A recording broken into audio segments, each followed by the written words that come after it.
And we are live. Welcome, everybody. This is Stefan Molyneux from Free Domain. I am very, very pleased to have Dr. Shiva Aradurai, and he is an MIT PhD and more acronyms than an alphabet soup in a windstorm. And he has, of course, 4 PhDs, if I remember rightly. He also invented email. He's actually literally seeing the burning down of their industry.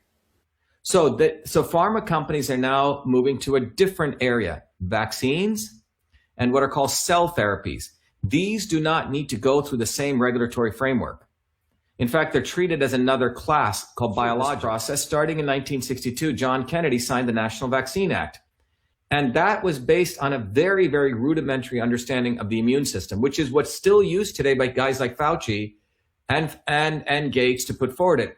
You know, it's very different than the understanding of the immune system that I've put forward. And in fact, I gave the prestige lecture at the National Science Foundation on this. They didn't invite Fauci or Gates to give that lecture. They invited me because of the knowledge I have around that. So when you come back to now the big pharma, the big academia, and the big hospital establishment, that triumvirate, you know, centered and founded by something very, very powerful, 3 foundations, 2 at least, and 1 more recently, the Gates Foundation and the Clinton Global Initiative, both together with the WHO, CDC, UNICEF, all these other people we didn't ever elect, okay?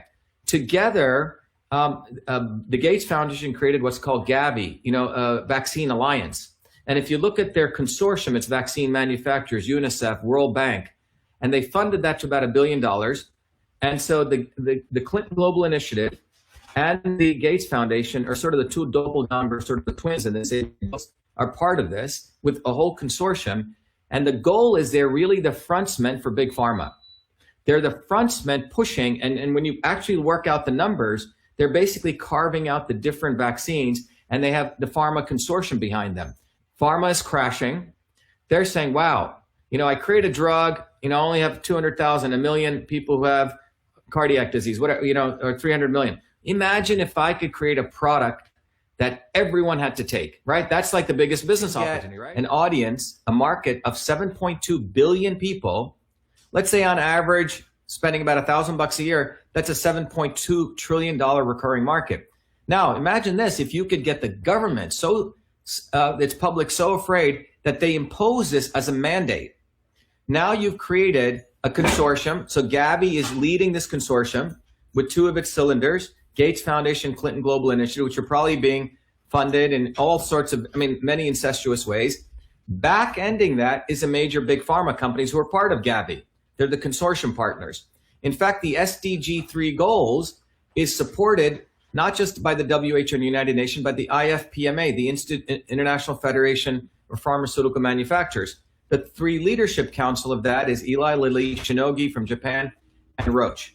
All right, so imagine to your point, every year you have a new need for a new vaccine, new variations, new mutations. Now you have 7.2 billion people. Again, I use that $1,000 number. It could be 2,000, it could be 100. My point I'm making is you have a beautiful recurring revenue model.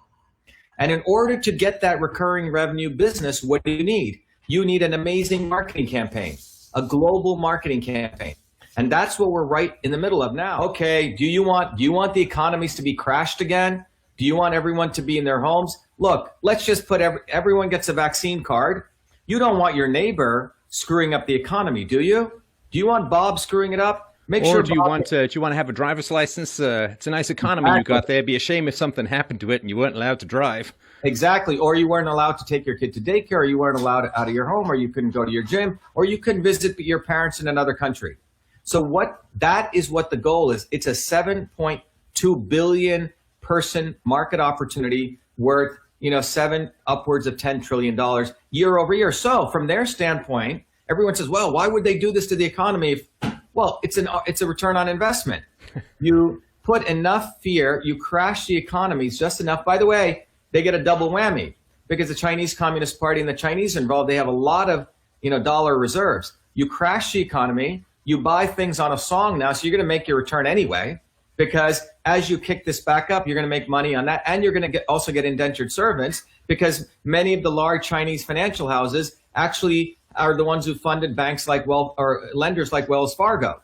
So when the US working class crashes or the world working class, well, now they're going to also get a rental revenue. They'll get two sets of revenue. They'll get revenue from recurring on rent because people won't be able to afford their homes. And they're going to also get the bloodstream revenue. Well thought out business model. And that's why Gates funded hundreds of millions of dollars to McKinsey to do all of this. So those people listening out there, you need to understand these people are very sophisticated, highly organized, very adept. Accidental that we saw all this dissension taking place globally. In Hong Kong, millions of people protesting. In Wuhan, anti-pollution protests, not anti-CO2, pollution protests. You know, in France, Venezuela, India, a populist leader gets reelected. The United States, Trump. In the midst of all this anti-establishment commotion is when we impose this thing called a quote unquote a pandemic. So all of this is beautifully well orchestrated, but I just want people to think about this. Forget conspiracy for a second. By the way, it's not, there is a deep state, but just think about it from a marketing campaign over here with a product development strategy over here. That's what this is. Gates, McKinsey is the architect, and the Clintons, and they're probably getting paid off enormously on the back end. Remember, these foundations are enormous business operations where they literally steal money out of the public coffers, and they make us look, they want us to make, oh, isn't Bill Gates and Warren Buffett such nice people? They're giving away their money. They're not giving away their money. They're taking it out of taxes, and they're putting it in a foundation where they only have to give 5% of the assets away. They get to keep the other 95%. And then on top of it, they like to act, they make us think they're the saviors of the world. So they get triple whammies out of this. They get to keep their money, they get to look good, and then they get to control public policy. That's what's going on. Forget even foods, I can talk about supplements. Let's talk about something even more powerful. You know what that is? Social interaction. Social isolation would lead to detriment worse than high blood pressure, worse than obesity, and worse than even smoking. You might as well start smoking. Work with Stephen Cold with humans and macaw monkeys, socially isolating them. At the gene expression level, it's shown that your body will upregulate genes which are inflammatory, and it'll downregulate, which means suppress genes which cause antiviral activity. So think about that. So social isolation leads to viral infection and cancer and a number of other diseases. I'm sorry, by that. We have to fight for freedom. You talked about censorship. Without open discourse and debate, without the ability to have, disagreements openly, we will never practice the scientific method. We will get into scientific consensus. That's sort of fascism, right? That leads to fiction, not truth. So scientific consensus leads to fiction. Scientific method leads to truth. So we need freedom to get to truth. So when you look at a guy like Fauci, he's practicing everything which is anti-human, anti-medicine. Number one, he's practicing exclusivity. A small cult of people are going to decide. Second thing, he's practicing centralization of authority. A few set of people. Opacity. How are all these decisions being made? The other piece of it is it's all about depersonalization, treating everyone like a lump. And based on that is why we're all locked up. Total nonsense. And all of this is based on the imposition of fake science by Fauci. And he knows what he's doing. And I think the key is I'm willing to, let's talk the science. Let's talk molecular systems. Let's talk infectious disease openly in a round table. If Gates wants to show up, who has no knowledge of this, if Hillary Clinton wants to show up, and if Fauci wants to show up, and they can bring all the scientists they want. I'll take them all on. But the bottom line is that they are actively created this fear mongering on a fake science model, on the ignorance of people's understanding of the immune system. So what we're seeing, Stefan, in closing, if we want to sort of summarize this, we're seeing the conversion of big science, big, academia, big pharma at one point, and it's all to make sure that we have mandated medicine, we suppress dissent, and if it means printing through quantitative easing $6 trillion to crash the economy, they're fine with that. That's like I'm going to make a $6 trillion investment today, which I'll get, if you look at over a 20-year horizon, about what? 7 trillion, 140 trillion over the next 10 years or whatever that is, right? So this is relatively pennies for the global elite.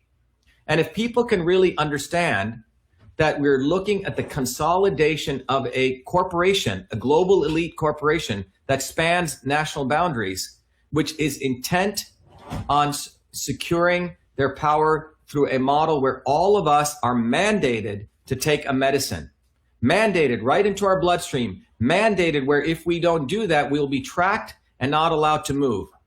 This is one of the most dangerous times we're in. However, the good news is that there's a lot of smart people, common sense people, working people, plumbers, electricians, nurses, engineers, who know something doesn't make sense. And that's why I think we're at a very interesting inflection point in human history with this occurrence. And it's probably a huge opportunity for people to get awakened and smash these people. They need to be obliterated, because what they are doing to humanity is destroying humanity. Because what they're really saying is that I want to make you a machine in the Chinese factory. And China was, China from the elites was their testing ground. And if you think about it, China's being exported. It made in China means made in China. We will consolidate. We will create the Chinese Communist Party version of mandated state medicine, mandated state academia, mandated state media, which will deny.